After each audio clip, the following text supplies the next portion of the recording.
নমস্কার, আমি জয় শাস্ত্রী।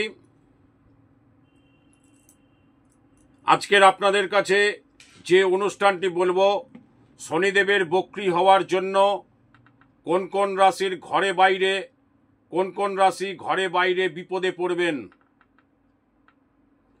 শনিদেবকে আমাদের ন্যায় বিচার ও কর্মের দেবতা বলা হয়ে থাকে।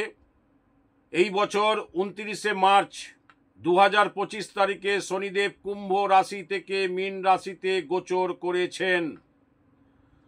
শনির গোচরের সময় দেশ ও বিশ্বের মধ্যে এর প্রভাব দেখা দিয়েছে বা দেখা দেবে।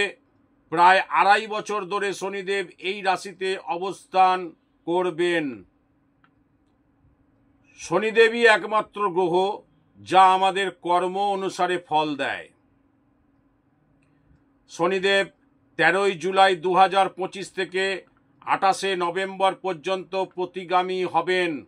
এই 138 দিন ধরে প্রতিগামী হওয়ার প্রভাব কিছু রাশির উপর যেমন ভালো, তেমনই কিছু রাশির উপর খারাপ প্রভাব আসবে।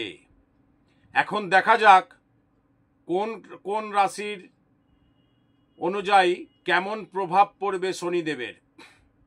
প্রথম পড়বে মেষ রাশি। শনিদেবের বক্রী চলাকালীন এই রাশির জাতক জাতিকাদের কর্মে সমস্যা দেখা দেবে, মানসিক চাপ বাড়বে, আর্থিক সমস্যা বৃদ্ধি পাবে, পরিবারে অশান্তির সূচনা হওয়ার সম্ভাবনা প্রবল এবং স্ত্রীর সঙ্গে অশান্তি বারবার আশঙ্কা রয়েছে এবং আর্থিক দিক থেকে প্রচণ্ড পরিমাণে ক্ষতি হওয়ার সম্ভাবনা আছে। এরপরে দ্বিতীয় বলবো মিথুন রাশি।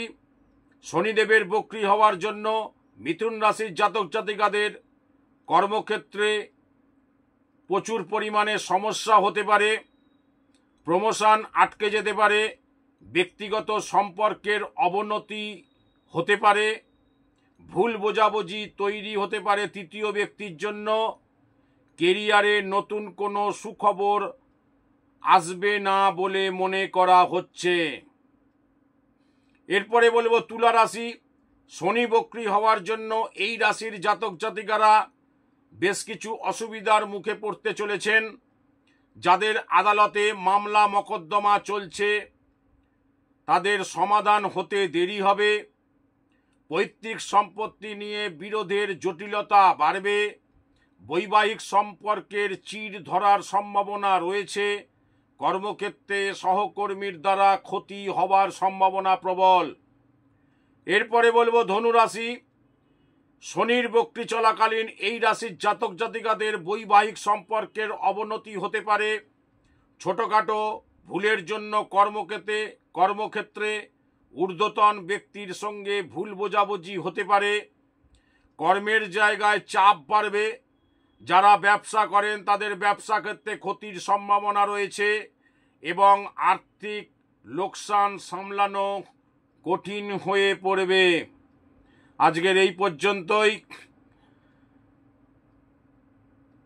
প্রত্যেককে শুভেচ্ছা, ভালোবাসা এবং অভিনন্দন জানিয়ে আমার অনুষ্ঠান শেষ করলাম। নমস্কার।